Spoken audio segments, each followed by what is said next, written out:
Bismillahirrahmanirrahim. Bapak-bapak haji, ibu-ibu haja, para jamaah hadirin hadirat yang saya muliakan. Ya, alhamdulillah kita sudah berdoa bersama-sama memohon pertolongan, inayah dan rahmat dari Allah Subhanahu wa taala untuk sahibul hajah dan kita semua.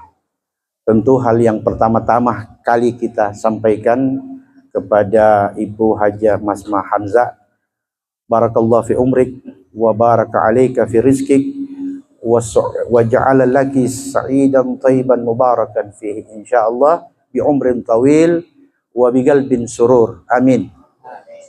Ini ucapan ajaran agama kita, bukan happy birthday, bukan selamat ulang tahun. Itu bukan ajaran kita, bukan ajaran agama kita. Walaupun memang dahulu-dahulu itu kalau ada orang ulang tahun, selamat ulang tahun. Yang selamat itu dia punya tahun, dia orang tidak. Betul tidak? Happy birthday itu kan bahasa Inggris. Kita orang Islam, Nabi kita Muhammad SAW, kalau ada sahabat yang baru melahirkan, apa kata Nabi kepada yang baru mendapatkan anak? Nabi mengatakan, barakallahu fil mauhub wa ruzikta ma razakta. Semoga Allah memberikan keberkahan atas apa yang Allah berikan kepadamu berupa anak yang baru lahir. Dan semoga anak ini Allah berikan dia umur yang panjang dengan rezeki yang berkesinambungan. Ini cara Nabi mengajarkan kita umatnya bagaimana mengucapkan dan merasakan kegembiraan orang yang diberi nikmat karunia Allah berupa ke anak keturunan. Ya toh? Satu. Yang kedua, yang perlu saya juga ingatkan bahwa yang populer sekarang ini kelihatannya seperti benar. Apa itu? Mabruk alfa mabruk. Itu mabruk dalam bahasa Arab artinya semoga engkau diduduki oleh unta. Mabruk itu artinya semoga engkau diduduki oleh unta. Baru dia tambah, mabruk alfa mabruk bi alfin mabruk. Mudah-mudahan ngana unta duduk ribuan kali. Itu bahasa Arab. Pak Quraisy Shihab itu dalam satu karya bukunya yang namanya Kesalahpahaman Kosakata dalam Islam, salah satu diantaranya itu yang beliau sebutkan. Terus bagaimana ini kata mabruk alfa mabruk ini bisa menjadi populer? Itu karena disampaikan oleh seorang penyanyi yang punya suara bagus, seorang munsyid, ya. Tapi dia tidak mengerti bahwa kata mabruk ini artinya diduduki oleh unta. Jadi kalau tempat duduk unta kalau dia duduk itu albirkah namanya. Yang diduduki mabrukah. Jadi kalau ada ulang tahun, baku lawan cepat jo mabruk alfa mabruk. Tapi kalau saya dibilang begitu, mudah-mudahan ente jo yang begitu, kita nyanda. Jadi pahami, Bu? Nah, apa yang diajarkan oleh agama kita? Yang diajarkan oleh agama kita melalui lisannya Nabi Muhammad SAW, barakallahu fi umrik wa zadakallahu khairan wa ja'ala lakas qalban sururan hayatan thayyiban. Apa artinya? Allah memberi keberkahan atas umurmu yang bertambah. Allah limpahkan berupa rezeki yang berkesinambungan untukmu. Allah jadikan hatimu senantiasa berbahagia dengan bergantinya tahun engkau dalam keadaan selalu senang. Itulah cara ucapan orang Islam kepada Islam lainnya. Jadi ucapan itu ada mengandung doa kepada orang yang diucapkan. Tapi coba lihat, happy birthday. Happy artinya gembira. Birth itu artinya hari. Day itu day hari ya. Birth itu kelahiran. Jadi yang gembira itu cuma tuh hari lahir. Kong DP besok dong. DP lusa. Jadi kalimat ini tidak ada ucapan doa. Selamat ulang tahun. Yang selamat ulang tahunnya DP orang dong. Tapi coba lihat kalau Islam. Islam selalu mengajarkan apa saja ucapan selalu mengandung doa. Doa dan doa. Kenapa demikian? Karena Nabi mengatakan as-salatu bima'na doa wa doa mukhul ibadah.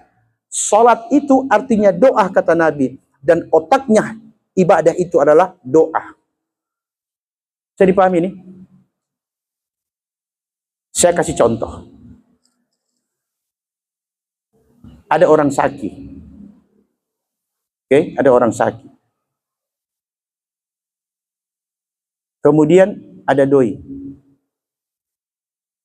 Yang sakitnya ada doi. Yang sehat ada doi. Kalau ibu haja saya suruh pilih yang mana? Sehat ada doi. Sehat ada doi. Dari siapa? Ya, memang begitu Ustaz. Bodoh sekali kita mau pilih itu.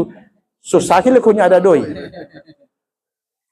Kalau begitu, di mana Allah punya kasih sayang? Di mana keadilan Allah? Di mana rahmatnya Allah? Di mana kalimat-kalimat Allah yang berkata Ana Ar-Rahim, Ana Ar-Rahman, Ana Al-Adl, Ana Al-Hakam? Di mana? Dan realitas selalu menunjukkan ada yang susah dan sakit, ada yang sehat dan senang. Nah, ini mesti dijawab. Supaya ketika satu waktu kita ditanya, jangan asal jawab.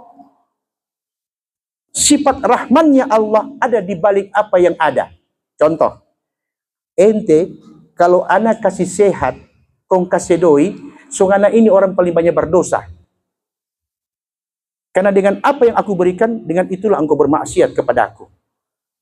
Tapi yang ini mampu.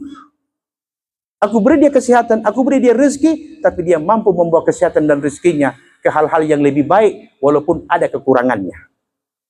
Jadi paham? Itu jawaban yang paling aman ketika kita melihat di mana keadilan Allah Subhanahu wa Ta'ala. Itu satu. Yang kedua, coba ibu-ibu haja, bapak-bapak haji jawab. Mana yang harus lebih banyak bersyukur? Yang sempurna jasadnya atau yang pokol tangannya, buntung kakinya? Mana, siapa yang harus paling banyak bersyukur kepada Allah? Yang cacat atau yang sempurna? Yakin? Yakin. Nah, inilah bedanya manusia melihat dan agama yang memberikan. Agama mengatakan yang harus dan paling banyak bersyukur kepada Allah itu adalah mereka yang cacat. Kenapa? Yang cacat itu artinya dia tidak punya waktu dan tidak punya kesempatan untuk bermaksiat kepada Allah. Yang paling banyak bikin maksiat yang sempurna apa yang cacat? Yang suka ke bar, yang suka pergi di diskotik, yang maksiat apa yang sebegini? Coba.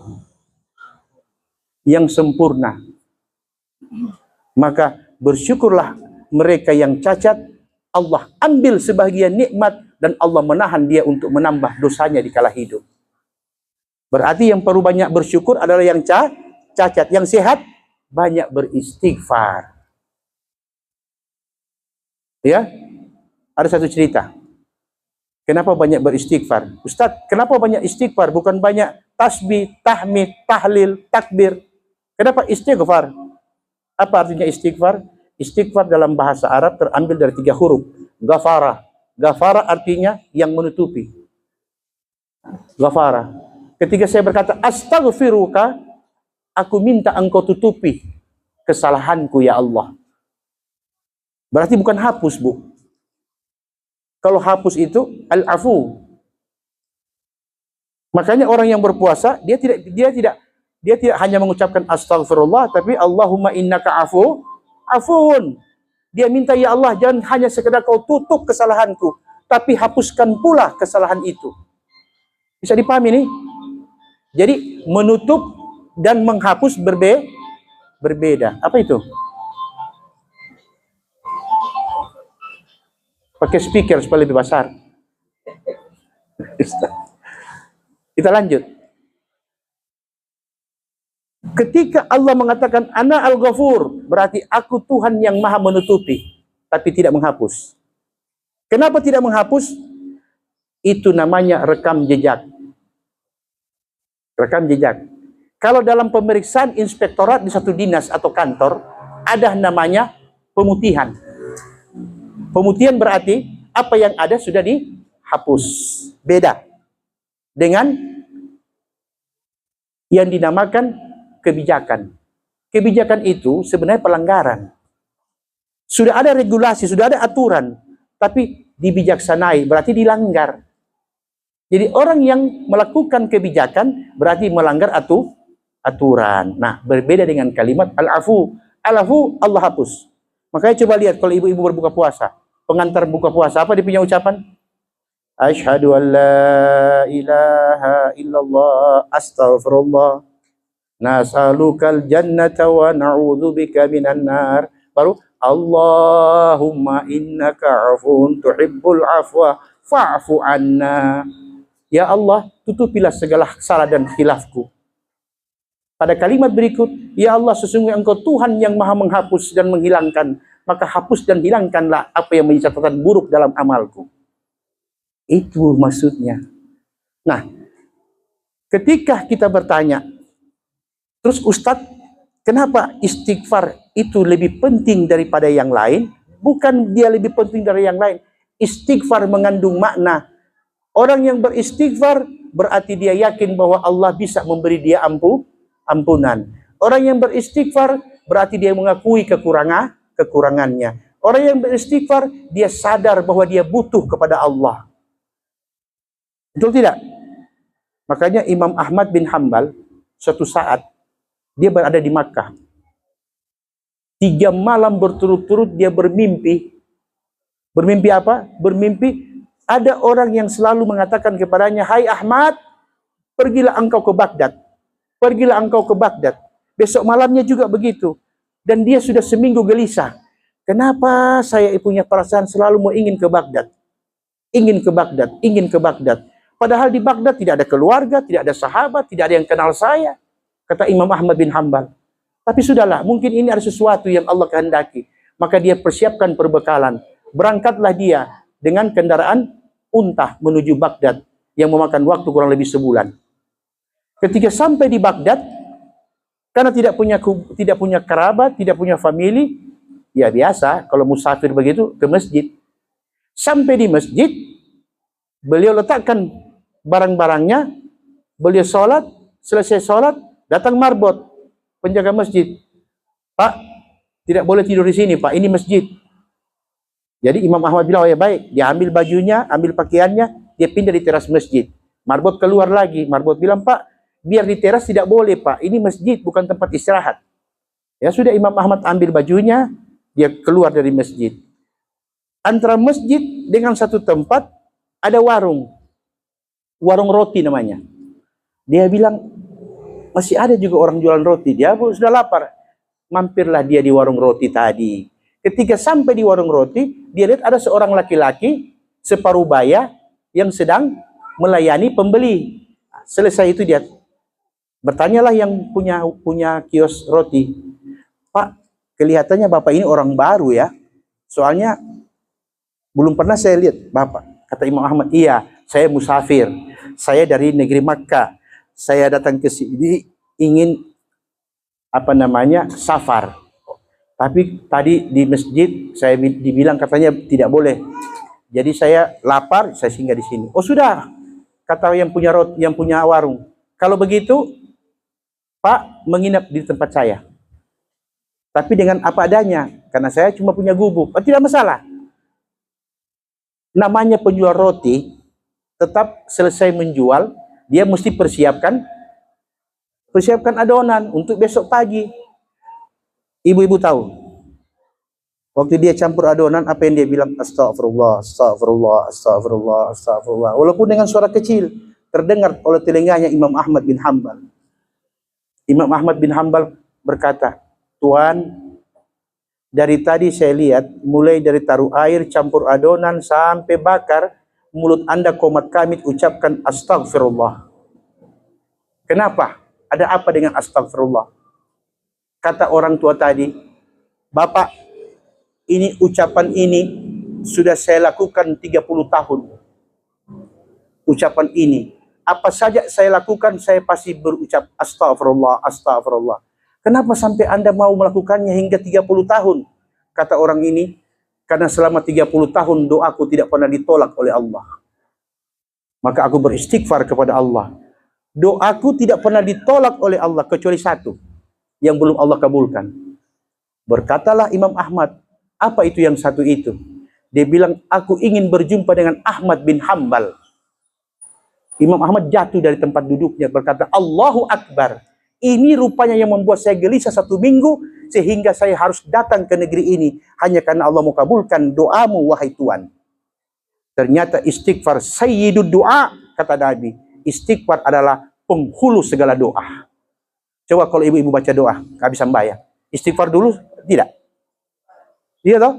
Bismillahirrahmanirrahim. Alhamdulillahirabbil alamin. Astaghfirullahalazim, atau astagfirullah. Habis sembahyang apa diucapkan? 3 kali. Karena dia penghulunya para doa.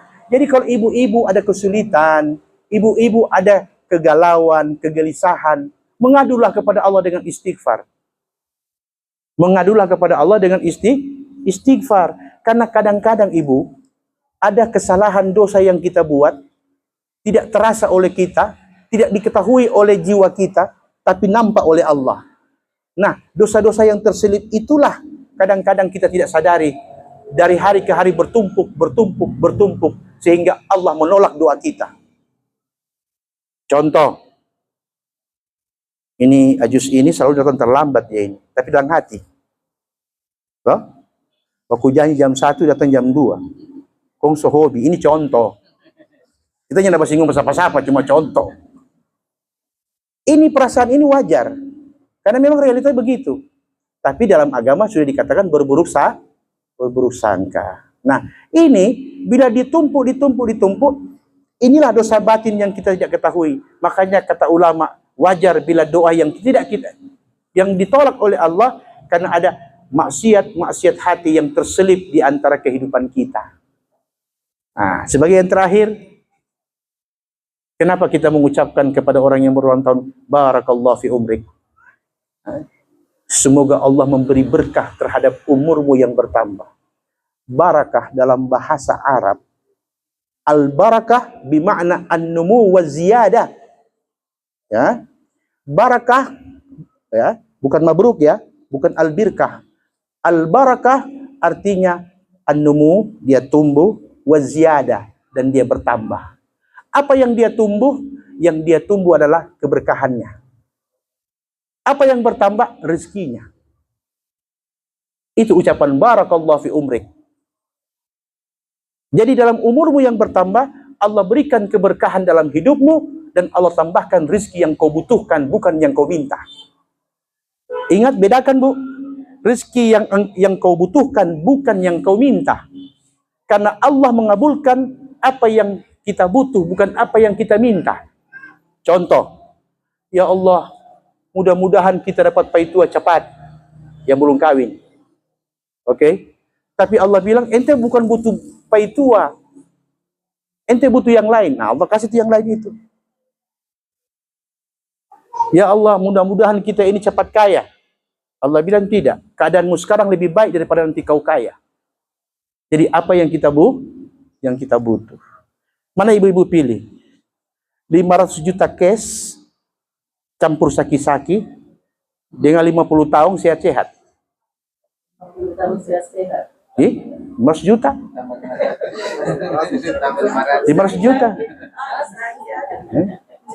Itulah kata. Jadi yang kita butuh yang mana? Ya, kefakiran kadang-kadang itu lebih baik bagi kita daripada kelebihan yang mengakibatkan kita jauh dari Allah Subhanahu wa taala. Jadi itu yang dikatakan barakallahu fi umrik. Semoga keberkahan hidup ada ketika usiamu bertambah. Tahun ini bertambah umurmu, Allah berikan dia berkah.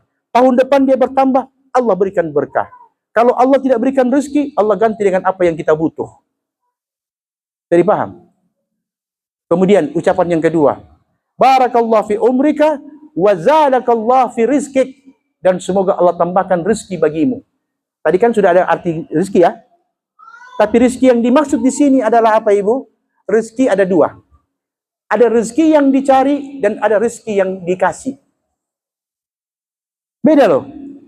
Rezeki yang dicari, kata Quran, fantashiru fil ardi wabtaghu min fadlillahi. Bertebaranlah kamu di muka bumi Allah dan carilah karunia Allah yang ada di muka bumi. Berarti rezeki. Cari itu. Carinya bagaimana? Mesti kerja, mesti usaha, ya. Apa saja yang selama itu halalan thayyiban, tapi belum mubarakan. Kan kita minta Allahumma inna saluka rizqan halalan thayyiban mubarakan. Tidak. Halalan thayyiba. Agama bilang cari rezeki yang halal dan rezeki yang baik. Rezeki yang baik itu apa itu, Bu? Rezeki yang tidak membuat orang lain rugi, apalagi kita yang rugi. Itu rezeki yang baik. Tapi rezeki yang berkah belum, Bu. Pak, belum. Kenapa begitu? Rezeki yang halal adalah rezeki yang kotor. Aneh tak? Rezeki yang halal adalah rezeki yang kotor. Kenapa dikatakan kotor? Nah ini. Kenapa dikatakan halal? Karena yang kita cari tidak merugikan orang lain. Yang kita cari tidak menipu orang lain. Tapi dengan cara yang baik. Allah bilang halal, tapi kotor. Kenapa kotor? Karena di situ ada haknya orang fakir miskin 2,5%. Kasih keluar dulu itu, baru yang 97,5, baru itu mubarakan. Rizki yang halal yang diberkahi. Jadi kalau orangnya kasih keluar zakat, orang makan najis, orang makan keringatnya orang fakir, orang makan keringatnya janda-janda tua yang kelaparan, dan orang lebih kejam daripada Fir'aun.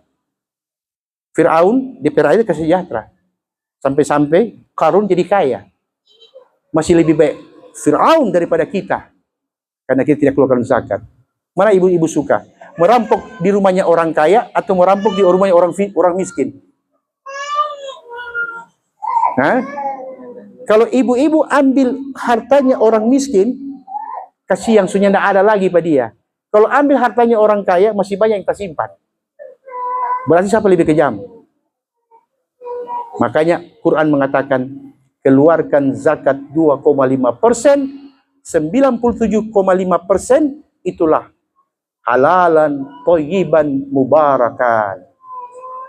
Ustaz, apa bedanya sih rezeki yang halal, yang thayyiban dengan yang berkah? Saya jelaskan sedikit. Boleh toh lama-lama sedikit toh? Belum lapar toh? Kita yakin ada double di rumah dulu. Ini tinggal mau double di sini. Rezeki yang ada berkahnya kelihatan, Ibu. Kelihatan sekali itu. Dan terasa oleh kita. Apa itu? Kita sulit dibuat susah oleh rezeki. Bagaimana itu, Ustaz? Datang si Abah pinjam. Dia bicara pinjam, tinggal cium kaki nyanda. Tapi waktu mau batagi, so kita DP musuh. Ada begitu? Allah punya cara untuk mengambil apa yang kita usahakan dan apa yang kita dapati. Dan Allah punya 1000 cara untuk mengeluarkannya. Tapi dengan apa? Dengan plus. Allah keluarkan campur dengan sakit hati. Sudah doinya pulang, sakit hati menimbulkan dosa. Itulah rezeki yang tidak ada berkahnya. Tapi kalau rezeki ada berkah, setiap kali dia keluarkan, selalu bermanfaat bagi dirinya dan ada manfaat bagi orang lain. Oke? Dan orang ini dijauhkan dari segala musibah, kerugian dari harta yang Allah berikan. Itu berkah. Karena al-berkah an-numu, dia tumbuh. Waziyadah, dan dia bertambah. Bagaimana mungkin rezeki yang tumbuh dan bertambah, orang pinjamnya kasih pulang, tak kurang berarti. Nah, itu Allah jaga. Allah keluarkan itu. Sehingga tidak mudah dia mendapatkan kerugian dari apa yang dia kumpulkan. Nah, itu yang dimaksud dengan al-barakah. Jadi al-barakah itu artinya melindungi apa yang kita peroleh. Jadi kalau orang ada simpanan, ada namanya asuransi. Asuransi kan ada jaminan harta benda, bahkan jaminan pertanggungan jiwa. Salah. Allah juga punya asuransi. Asuransinya Allah itu, ibu-ibu coba baca Quran surah Al-Hadid ayat 11. Berapa itu? Quran Al-Hadid ayat 11. Di situ Allah katakan apa? Man dzalladzi yuqridullah qardan hasanan fayudha'ifa lahu wa lahu ajrun karim. Siapa yang mau memberi kepada Allah pinjaman? Allah bilang, siapa yang mau memberi kepada Allah pinjaman, maka Allah akan lipat gandakan gantinya dan Allah akan berikan dia ganjaran yang berlipat-lipat. Di antaranya Allah jaga hartanya. Ustaz, Allah itu Al-Ghani, Maha Kaya. Allah itu Maha Al-Qawi, Maha Kuat, Maha Perkasa, Maha segala-galanya. Siapa mau kasih pinjam doi pada Tuhan? Mau kasih pinjam doi pada Tuhan? Kan tidak masuk di akal. Tapi Allah bilang, saya minta kau beri saya pinjaman. Caranya bagaimana? Dalam ayat yang lain Allah berkata, innamas sadaqatu lil fuqara'i wal masakin, dan sebagainya. Sesungguhnya sedekah-sedekahmu itulah caranya engkau memberi aku pinjaman. Ketika engkau berikan kepada fakir, engkau berikan kepada fuqara wal masakin, du'afa dan sebagainya, saat itulah aku berhutang kepadamu, kata Allah.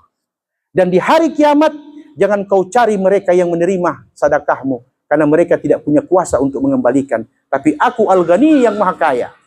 Ana Rabbul Alamin, Tuhan semesta alam. Kalau dulu di dunia kau cari doi, hari ini kau cari doa di yaumil mahsyar. Dan doa itu ada di mulutnya para janda-janda, fuqara, masakin. Itu doa yang kita cari berebutan di akhirat kelak nanti. Betul tidak? Kira-kira orang masih mau mencari di akhirat? Baku cari apa di akhirat? Baku cari doa. Makanya ada kata Nabi, orang yang terkejut ketika ditimbang amalnya, kenapa amal saya jadi berat? Padahal dia tidak buat itu amal. Dia berkata kepada Tuhan, ya Rabb, ayul a'mal hadi? Amal apa ini? Allah katakan, itulah doa-doamu kepadaku di dunia yang tidak kujawab. Aku ganti dengan pahala. Jadi jangan pernah malas berdoa. Oke? Jangan pernah malas berdoa. Dan sebaik-baik doa adalah istighfar. Kalau ada duduk-duduk istighfar, astagfirullah, astagfirullah. Itu astagfirullah ini tuh orang kebiasaan. Nanti dia sesuatu yang aneh-aneh baru astagfirullahaladzim. Dapat lihat astagfirullahaladzim. Nanti itu yang aneh-aneh baru istighfar. Padahal ada duduk-duduk, ada makan, astagfirullah, astagfirullah. Dalam hati saja. Seperti itu. Dan dengan istighfar itu bila kita istiqamah, kata ulama, kun sahibal istiqamah, wala takun talibal karamah. Jadilah engkau orang yang istiqamah, dan jangan suka menjadi orang yang mencari-cari karamat. Karena karamat, tahu karamat? Karamat itu 1000 tingkat di bawahnya istiqamah. Berarti istiqamah di atas. Saya ini misalnya karamat. Pokoknya orang kamari saya doa jadi. Ibu tidak karamat, tapi ibu istiqamah.